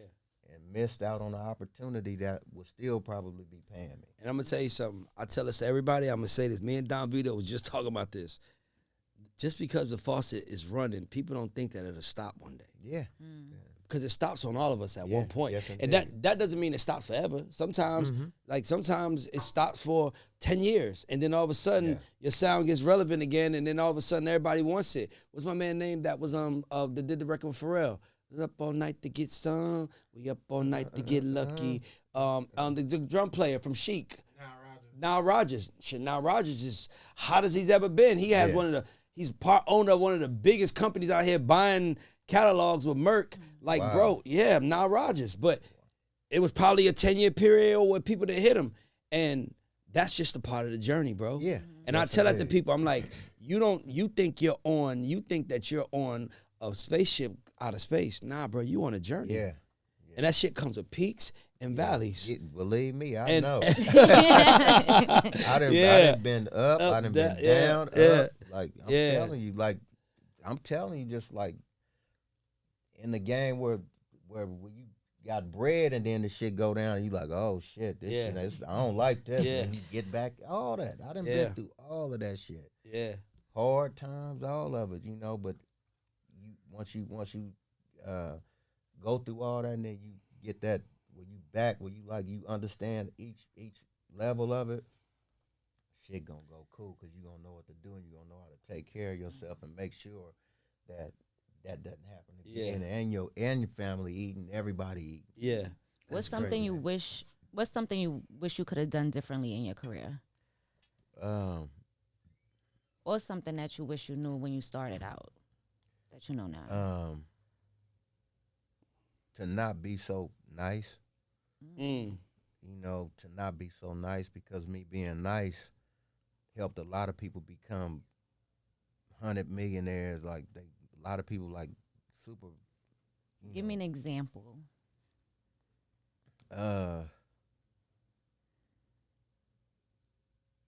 Just as far as even just like me doing music for people, and just putting my heart into a lot and never getting no credit or not getting anything and still getting kicked away. Doing things for love. And And I put my heart into helping this situation go to where now this is a classic fucking situation and never have got mentioned as far as being a producer or bringing a lot of ideas to the table. Yeah.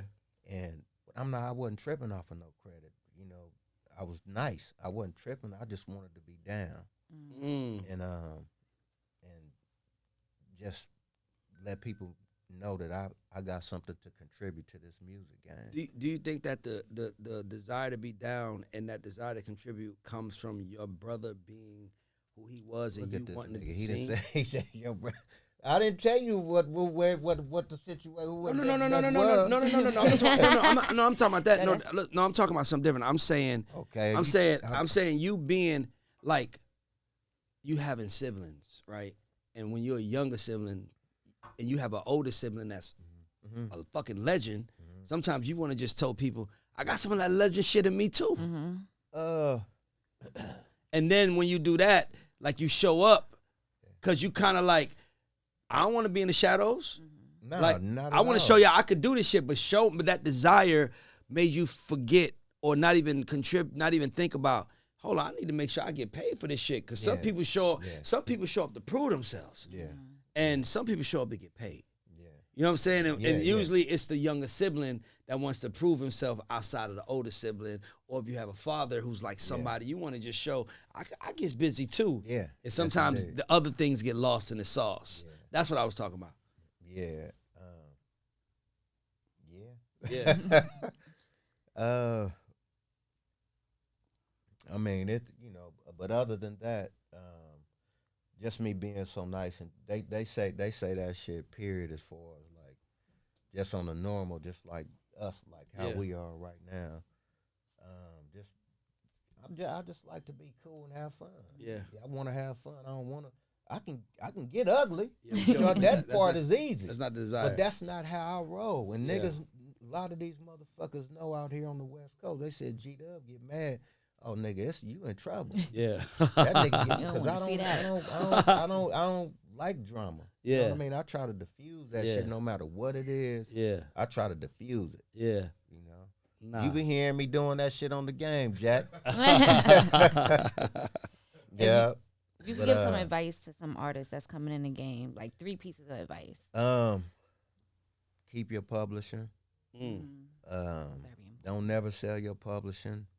Get an admin if you want to, and I understand it's a business, so the people who do publishing deals don't get fucking mad at me. No, I do publishing deals, but I was gonna say to you, but if you could help if somebody is in need and they need help, boom, boom. But let me tell you what I would say. The only thing I would say to that is that I do believe artists have the advantage of doing admin deals. Yeah, because the copyrights that they want to exploit is you. Is you. Like if you're a songwriter, if you're a songwriter writing for other people, they don't have a reason to pitch your shit. Yeah. They don't have an incentive. So if you're an artist, I think if you're an artist, all artists, especially that have heat, they all should do admin deals. That's the only way they should do it. Yeah. Why the fuck would you give half of your shit up when your face is the brand? Because you got some artists. You have some artists. Collected for you. Throw their ass go get all that shit. Your percentage we don't take that shit. I ain't tripping because I got this. Yeah, and not only that, you got some. There are a lot of artists that have publishing deals that don't write at all. Wow. And you don't understand. How does that work? Let me tell you how that works. Please. Very easy. Okay, if you want to get on a young Chris Brown album or a young Justin Bieber album, those guys don't write.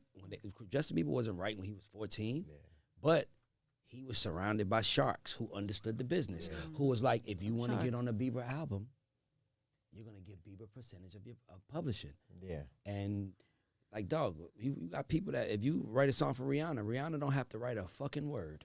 Yeah. But she's going to get 20% of that record. Yeah.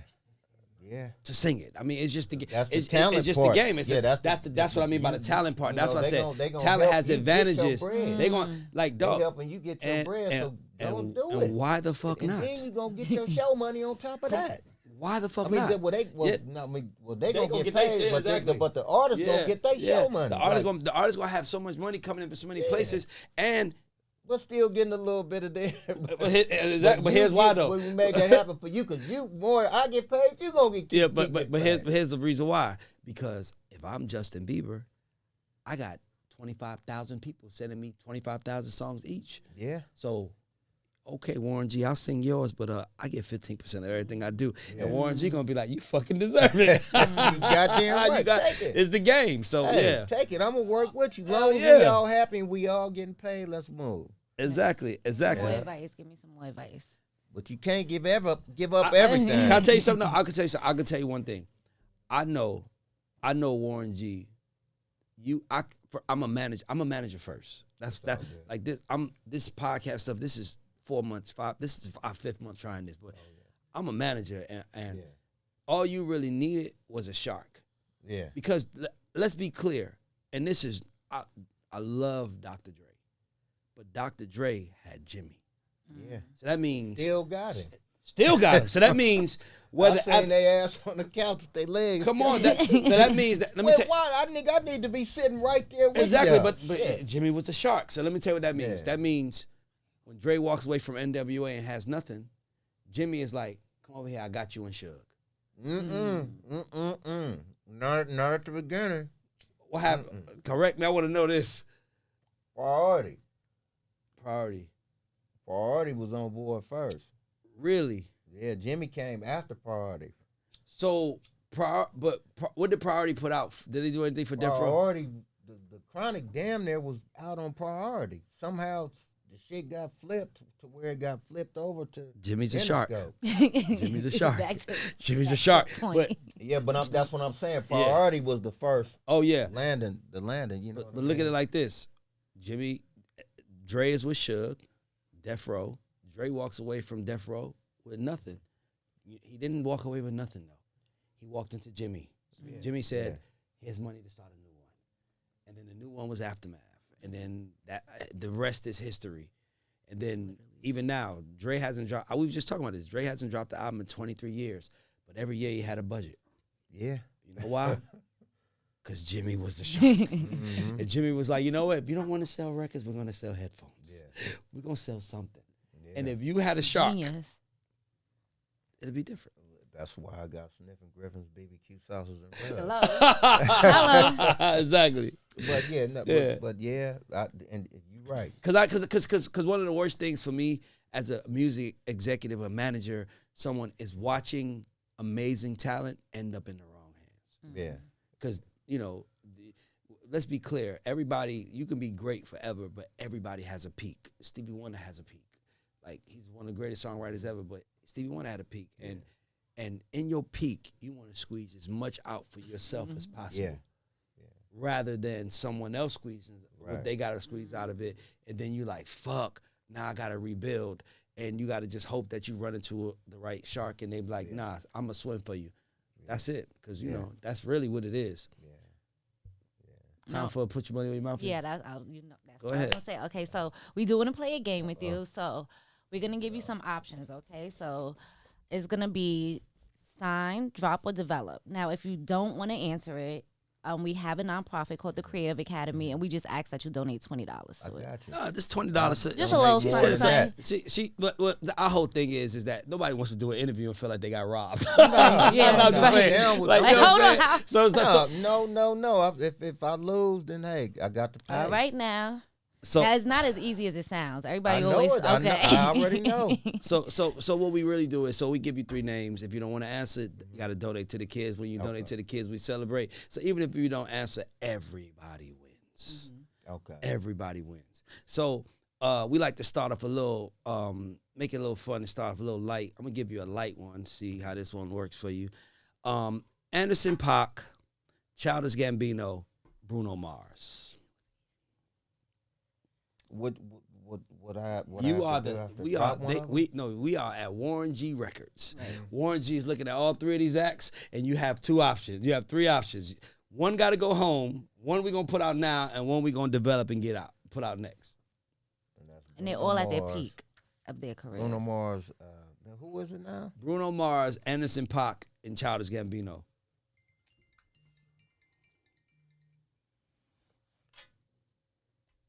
You said I'd have to. One of them developed. Wow. One sign, one drop. One sign, one develop, one you drop. I'm gonna have to donate. $20 for the kids, everybody. $20 for the kids. The kids always win. I can't win with that, but they all dope. Exactly. All right, cool. We're gonna come with the West Coast version. Kendrick Lamar, Roddy Ricch, YG. Kendrick Lamar is the main guy. You gonna sign? So we signing Kendrick. I'm signing Kendrick. Okay, who we put in development? Roddy Ricch. Okay, so we dropping YG. No. I'm putting Roddy YG in development. And we gonna send Roddy Ricch home. Yeah. Okay, cool. Yeah. Send it Roddy Ricch home. My okay, bad, cool. Roddy Ricch. It's all good. It's You got all to good. step your gang up. All right, cool. I ain't tripping, but I made that. Nah, but it's good though. It's fun. So E40, Too Short, Ice Cube. I'm gonna have to pay the kids. $40 for the kids, everybody. $40 for the kids, everybody. The kids always win. Okay. The kids always win. I love it. Yeah. All right, cool. As producers, Oh, he got 70. Dr. Dre, DJ Quick, Battle Cat. Y'all making it hard on me. I'm gonna have to pay the kids. Yes, Kids, everybody. Take that for the kids. money. Yeah.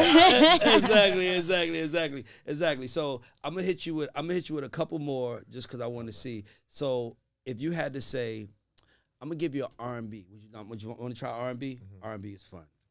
R&B. Usher, Chris Brown, R. Kelly. Remember, everybody's at the peak of their career. Yeah. No hindsight. You know what I mean? I'm gonna have to roll with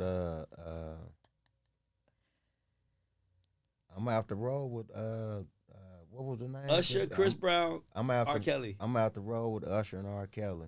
And we sending Chris Brown home. I'm gonna send him home. So we signing Usher. I'm signing Usher and R. We're Kelly. gonna put R. Kelly in. We're gonna put I gotta do some shit behind the scenes to get this nigga right. Like, look, nigga, Exactly. leave these motherfuckers I alone. like that. That's the best answer we ever had. Women are- We gonna develop your ass and not do the stupid shit. Yeah. All right, cool. So here's the ladies' version: Doja Cat, Nicki Minaj, Cardi B.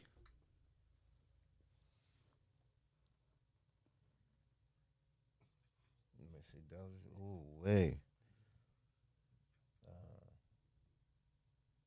I'm gonna have to pay the kids. $80 for the kids. Guys. These kids are gonna eat next week, and we're gonna Oh, send yeah. Warren G pictures of the kids eating their Chick-fil-A for breakfast. Yeah. And stuff.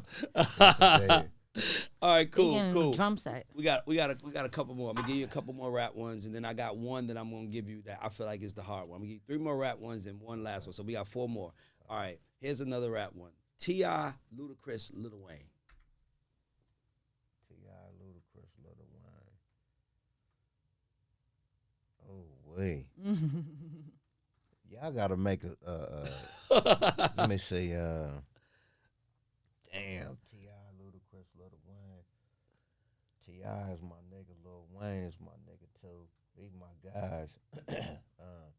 Ludacris is my guy too. Let me see. Who I deal with more? Who have I talked to more? And who I haven't talked They to? all at Warren G. They all at Warren G Records trying to get signed. Knocking on the door. Who we signing? Wow. Have another 20 for the Right. kids. Yeah. $100 for the kids. big ol' hundo. The kids win every time, bro. The kids win every time.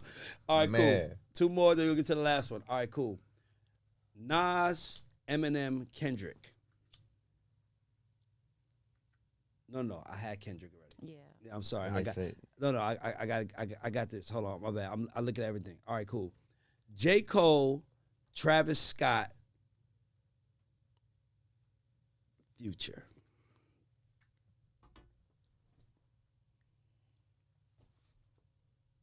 I'm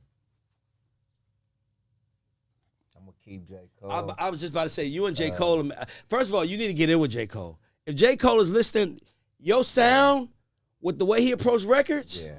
oh my God. You know what's the trip is he did a speech he probably was a young kid, Yeah. and he did a speech, and he talked about the records that inspired him, and he said my album. Bruh, you and J. Cole together? Yeah. IB, listen, bro. Hit Warren G. Barry, hit Warren G. Let's go. online now. So we signed in J. Cole. J. Cole and Future. Developing Future. Yeah. And we dropping Travis Scott. I got to roll with Future, and you know, my God, shit. I like Travis Scott, but Somebody gotta go. Hey, somebody gotta go. Somebody gotta go. Listen, Listen, out of that every one. label faces this choice every day. This is the part that people don't understand. This is what every label even faces. though Travis Scott probably making more money than everybody. Travis Scott, that's a motherfucking monster. All right, cool. 2 more. I just don't know him like I know them. Listen, But I'm saying, you know, he probably nigga don't take that shit serious. Let's do a record, nigga. Let's do a record together. And I guarantee you it'll be different. It'll be huge. Everything he ever done. That's what I love about your sound. All right, cool. We got 2 more. Here's the grand finale before we go to the grand finale. 'Cause this one, Jay-Z, Kanye West, Drake. I love this one. God damn. Let me see. Jay-Z, Kanye West, Drake. Oh man. I'm gonna have to give that one to the kids. $120 for the kids, everybody. The kids. I wanted to hear an answer. But okay, so can I tell you something though? I will say this. Drake and Ye having you and your sounds in the room. Oh my God. Oh my God.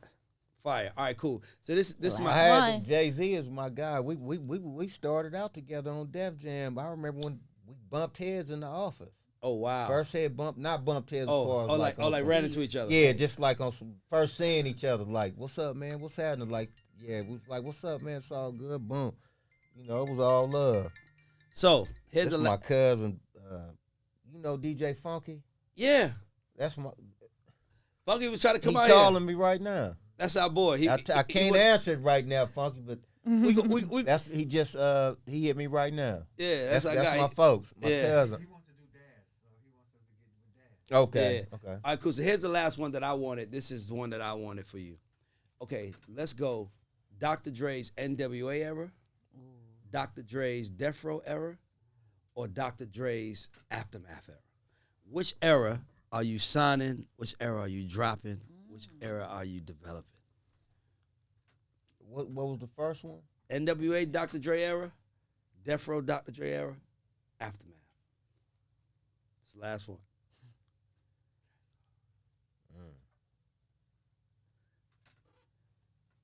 And you was there for all. That's why I wanted to ask you. You was there for all of those. Let me see.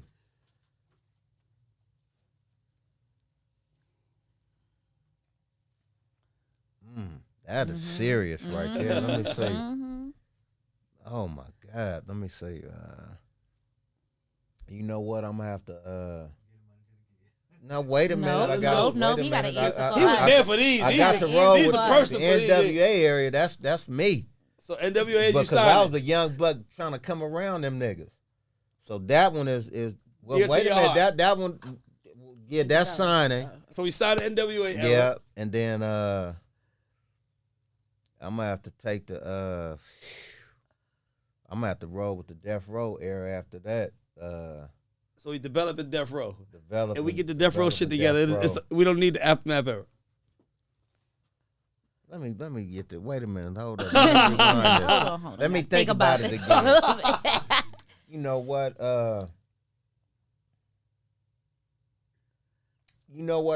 Aftermath I'll sign, and then the Death Row era I'll sign, and the Aftermath. Oh wait, that's hard right there. Shit. Think out loud. I want to hear how you're going through this process. He was there. That's why I'm like, imagine being there for all the eras. Like, damn. I'm gonna take the Death Row era, sign, and develop the. Well, nah. Yeah. I'm gonna take the Death Row era, and then the Aftermath, sign the Aftermath era. That's it, right there. And we drop it NWA. Gotta drop NWA. Oh my God, he dropped straight out of Compton. Let's go. Now I hate to do it, but no, it's good. It's good. I was just a pup around that age. These other ones, I was involved. Oh yeah. Oh, there it is. That makes sense. I want I'm gonna send that to Dre directly. No, don't send that to that nigga. Hey, No, don't send that. but listen, but he signed. Don't he send that signed to that Death Row. nigga. He signed Don't Death Row, send and he signed. And he I'm- developed but, it. but the reason After why I that. say that is because I came right there and helped build the Death Row era. Yep. And from me helping with building the Death Row era led to Dre making more money than he made with NWA in the Aftermath era. Mm-hmm. Because the from NWA era, us, nobody got paid. But look, cause the Death Row era, we built Dre, so that opened up doors for Dre to sign Eminem, 50 Cent, and That's a get bar. that Apple deal and blow it back up. That's a bar. The Dr. Dre era, the two eras he picked was It's the a era where it Christmas was tree. about. A Yeah, family, the tree. that's fire. Because NWA was really about Eazy and Jerry Heller, Yeah, and This was more about Dre. that was a good one. I like. it's all. See, when you make it make sense, it makes sense.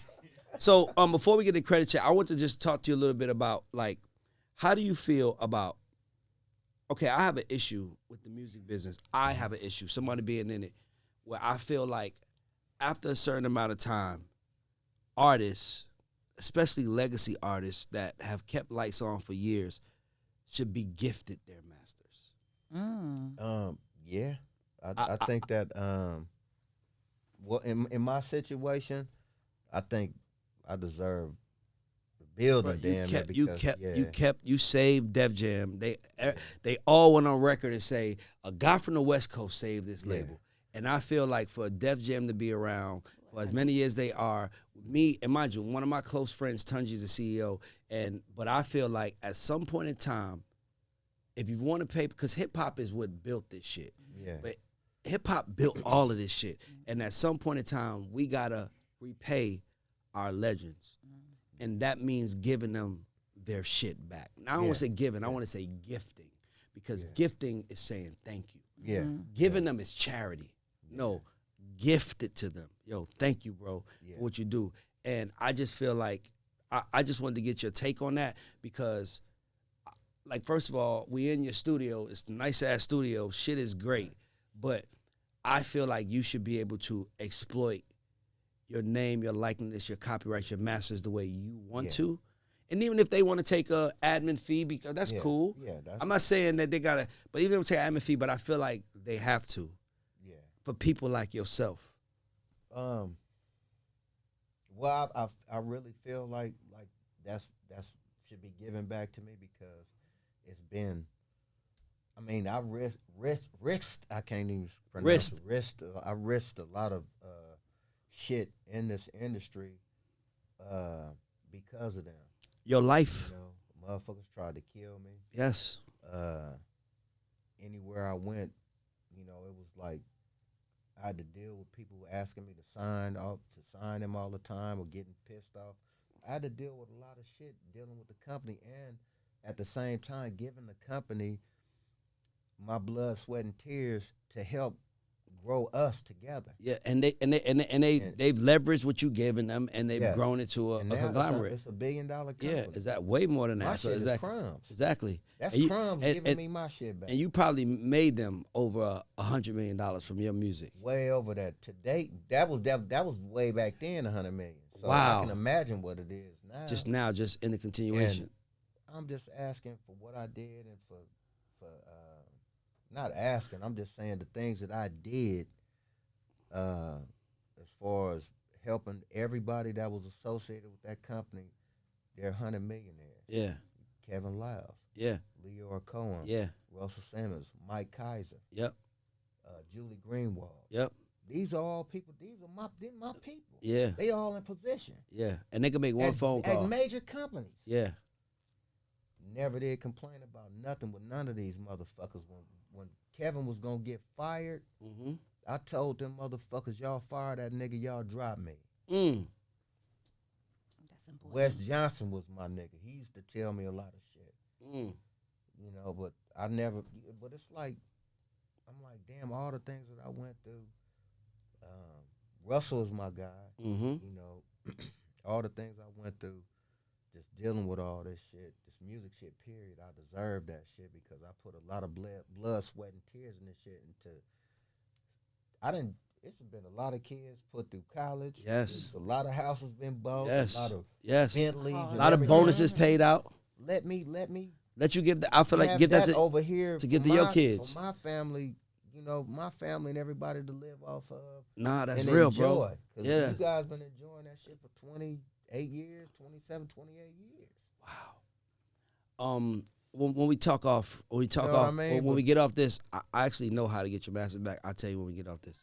Yeah. I know how to do it. That's all good. Nah, I'm saying, but I know. And for me, But from there, I have, even though if I get them back, I have to have somebody in place to still make that shit make money. and we met well, we I'm gonna connect. Apple I'm gonna and connect you all with. that No, shit. we're gonna connect you with iTunes, all that the master investor, who Ian Dunlap. I'm gonna hit Ian, who said he can take your brand, bro. It's things that we're working on, and mind you, this is because I care. This ain't Ray is in the middle of it. This is just because, bro.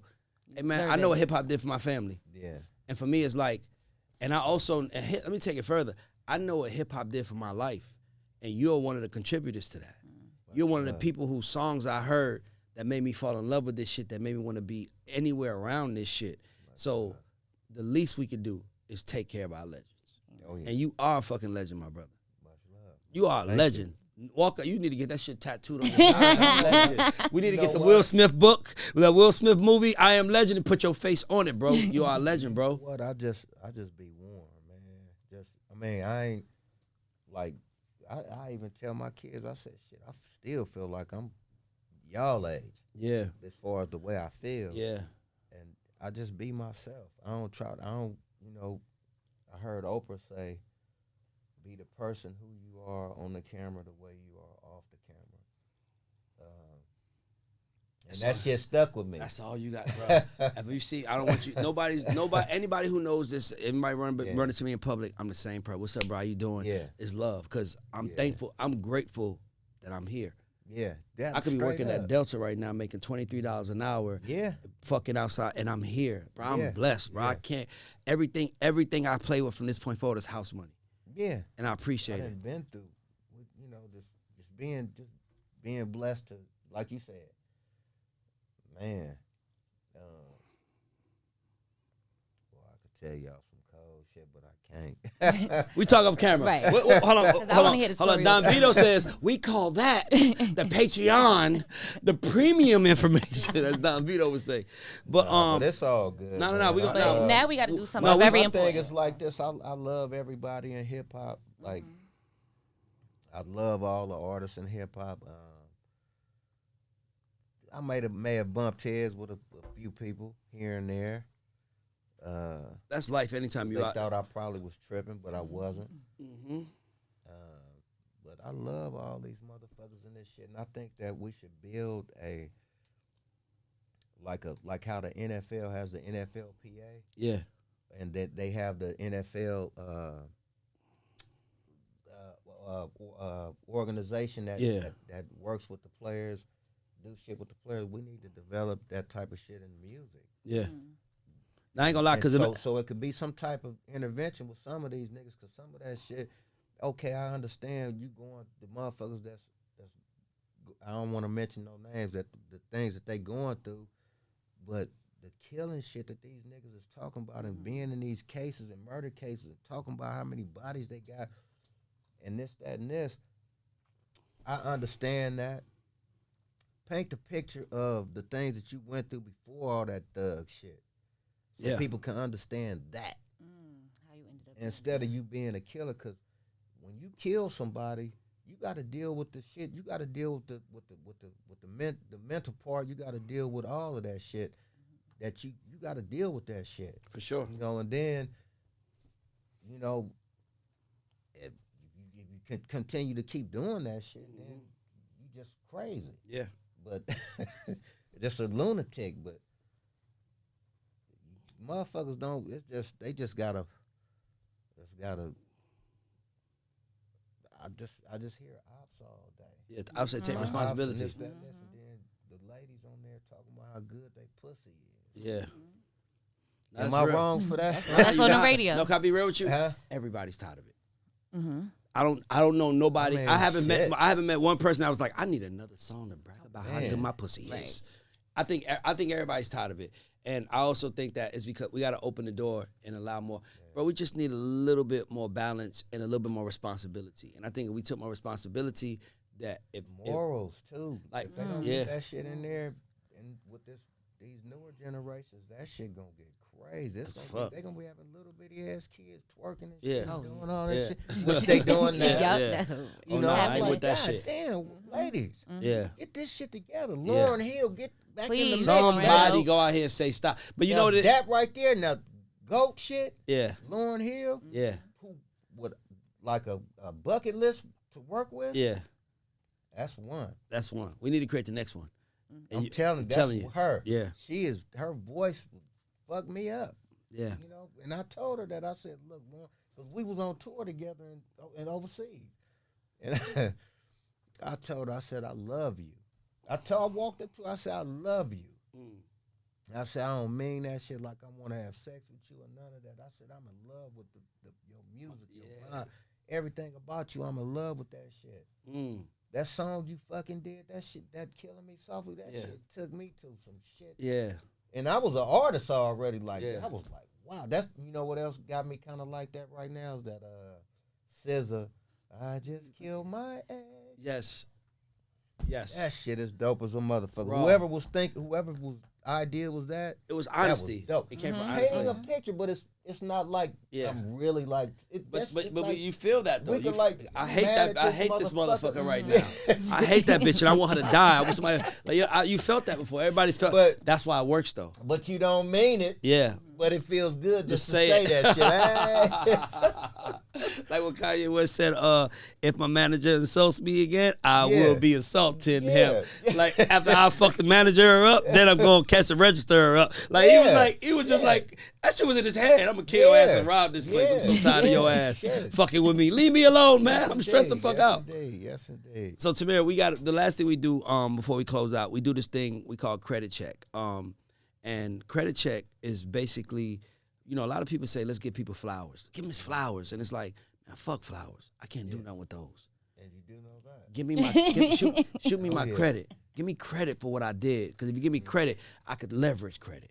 Yeah. I could take credit and do something with it. So I wanted you to give you a chance to say, shout out 2 or 3 names, like not mamas and daddies, because we know they are, but 2 or 3 names of like unsung heroes in your story, in your career that you just want to give some credit to and say, and shout them out, because they can take this little clip and they might not even be able to leverage it to go get some money, but they could show their kids and be like, look, you know what I'm saying?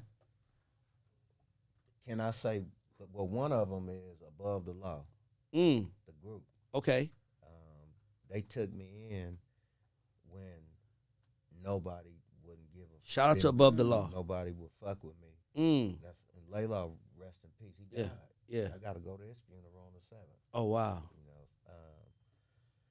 those guys took me in and made me, which is what we know now as G Thang. They made me a part of that. And from me branching off into doing my own thing, you know, with Dre was a part of it too, the G Funk movement too.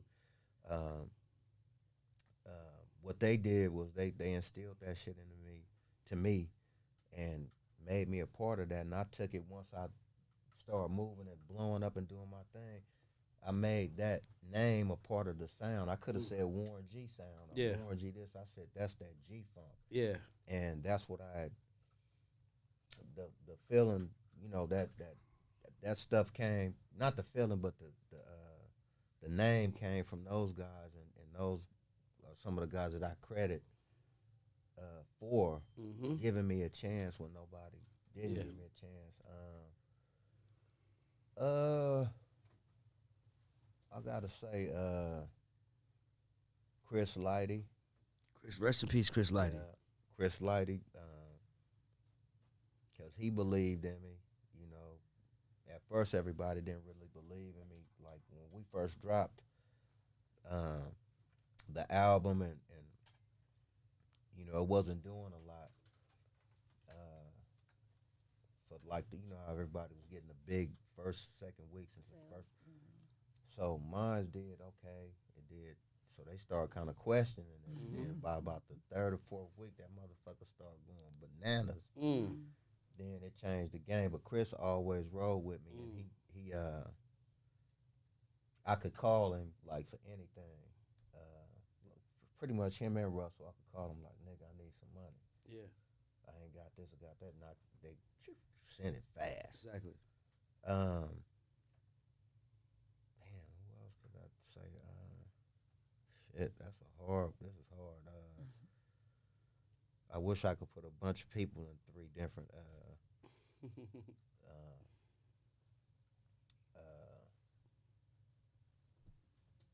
shit, my mother and father, shit, for not giving up on me. You know, even though they made it to where like it was like, nigga, you got to get out on your own and start becoming a man. You can't do that in today's era. Yeah. Because these niggas was doing stupid shit, killing motherfuckers, killing this shit. Yeah. Just sending me out there on my own. I was 17 years old. I just graduated. I was a young graduate from high school. And just I got put out to the streets at a young age. So it was like, I'm like, what am I gonna do? Like, what do y'all want me to do? I tried to get a job. Get your ass out and figure it out. So I thank them for doing that, because it made me learn about a lot, made me learn life, like how to deal with different situations and being in situations where I could have died, or situations where I may have had to do something, or a situation where I had to, a good situation. So it all those 3 is what that did for me as a man. What led you here? Yeah, as a man, and just Last question. All right, so we are going to ask you the last question. Because this is the God Show, I have to ask you, do you consider yourself a GOAT or underdog? Can I say GOAT dog? I ain't never hear that. I love that. I feel like we got a new category Goat now. dog. GOAT dog. GOAT dog. Shit, I love that. I'm not trying to say that I'm better than any other guys production wise that's from the West Coast, but Your shit hit different. I'm one of the ones. Yeah, I'm different from everybody. Your shit hit different, bro. From everybody. And it's 2 records you did that I didn't even know you did. That you told me. I'm like, I didn't know you did the Jeezy record. Yeah. And I didn't know you did the 2. As soon as I get in the car, everybody in the car is gonna have to hear that. I gotta give mine, bro. That's one of my favorite rap songs ever. I didn't even know you did that. Yeah, so, I did some. I did a New Edition with remix with New Edition, like back in the day. It was so dope. Well, BBD. That motherfucker was dope. I think was it Ron Isley on that? No, that was straight BBD. That motherfucker was cold. I can't find it. I did the Pick It Up remix. Redman. Pick it up. Yeah. Boom, boom, boom. Boom, boom, boom. Jermaine took that same sample and did the Drew Hill sleeping in my bed. Yeah, sleeping in the bed. Yeah. I said, this nigga Jermaine. I was partying like a motherfucker. I was pissed off like, you motherfucker. Yeah. And shit. Hey, shit. I'm just. You the GOAT dog. I love that. To do music. You the GOAT dog. I just love to do music and just being around good people. That's it. Let's get it. And just doing it. Well, I just want to say this, man. We consider you a GOAT. Thank you. We are GOATed by this show, and it takes a lot for us to be here. You could have went a whole nother route. You honored the talent God gave you. You honored it. You could have been like, fuck that, I want to go do stupid shit, but you didn't. And you also gave your family and everybody around you something to be proud of. So for that, you are a fucking GOAT. Thank you. And I just want to tell you, thank you for taking the time out. Thank you for shaping my childhood. And this is the God Show, and we sent with a legend Warren G, and we are out this motherfucker. All right. Let's get it. Thank you so much. Hey, man. Warren G on the God Show.